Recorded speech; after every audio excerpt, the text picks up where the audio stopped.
दोस्तों, आज हम आपको बताएंगे अचला या अपरा एकादशी व्रत के बारे में। तो इस वीडियो में हम आपको बताएंगे कि एकादशी कब की है, एकादशी के नियम, एकादशी व्रत में पूजा विधि, एकादशी व्रत पर दान पुण्य और साथ ही पारण का समय बताएंगे हम आपको इस वीडियो में। तो चलिए सबसे पहले शुरू करते हैं, एकादशी तिथि कब की है। तो एकादशी तिथि शुरू हो रही है 17 मई 2020 को 12:42 दिन के और समाप्त हो रही है 18 मई को 2020 3:08 पर। तो इस मुहूर्त में एकादशी व्रत का वैष्णवों के लिए जो है वो रहेगी 18 मई सोमवार के दिन। तो चलिए अब हम चलते हैं पूजा विधि की तरफ। चलिए शुरू करते हैं हम एकादशी व्रत के नियमों से।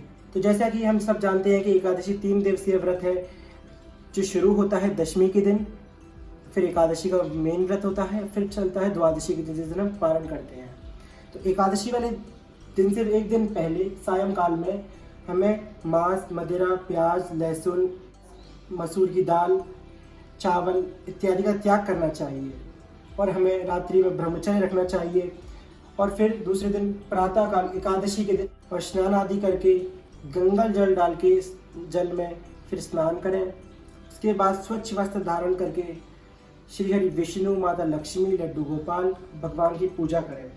विशेष रूप से एकादशी के दिन हम शेष शैया पर विराजित भगवान विष्णु, जिनके चरण कमलों की तरफ बैठी है माता लक्ष्मी, ऐसे विग्रह की पूजा की जाती है विशेष रूप से।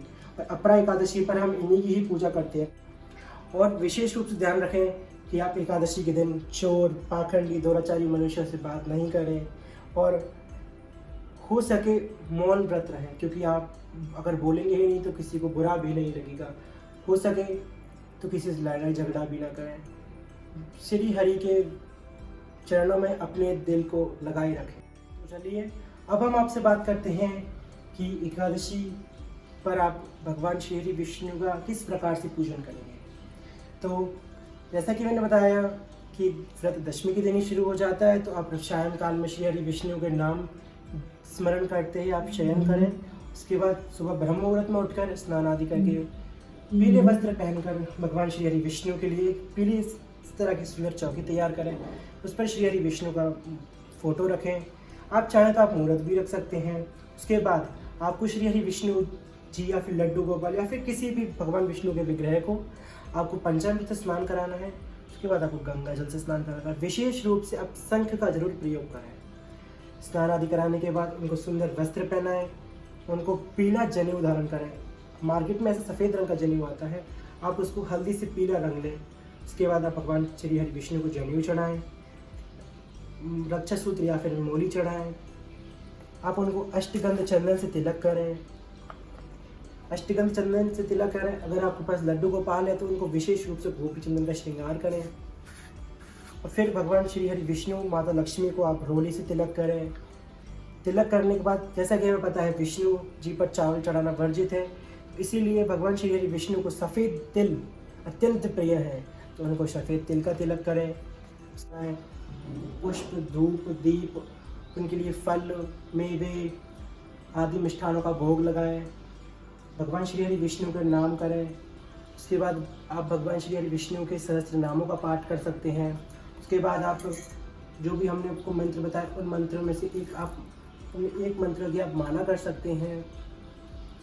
माला करने के बाद आप श्री हरि विष्णु का आरती करें। आरती आप ओम जय जगदीश हरे गा सकते हैं।